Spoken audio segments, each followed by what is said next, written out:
This video is based on the 12 principles of animation as described by Frank Thomas and Ollie Johnston. Alright, so the next principle of animation is called follow through and overlapping action. This is the technique of having body parts and appendages drag behind the rest of the body and continue to move when the body stops. Follow through and overlapping action are often associated with another technique called drag. These names all describe the same thing but in different ways. For example, follow through refers to the way parts of the body continue to move after the body is stopped. Overlapping action describes the offset between the timing of the main body and its other parts. Drag describes the technique of delaying the movement of body parts in relation to the main body. All three of these are basically describing different aspects of the same thing.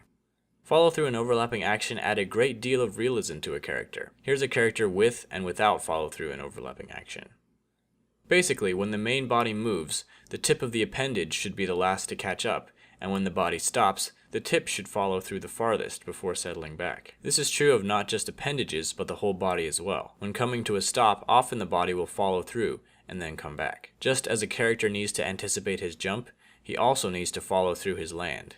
Sometimes the extra skin on a character can be treated as a separate entity with drag and follow through. Similar to squash and stretch, the amount of drag that you give something says something about its mass. The first one is like a TV antenna, while the second one is like a feather. It's usually easier to add the appendages after the animation of the main body is finished. When adding hair, for example, use the previous frame as an indicator of where the hair should be stretched towards. Since it has drag, it should be dragging from where it was in the last frame. In addition, make sure to let the hair follow through when the body comes to a stop.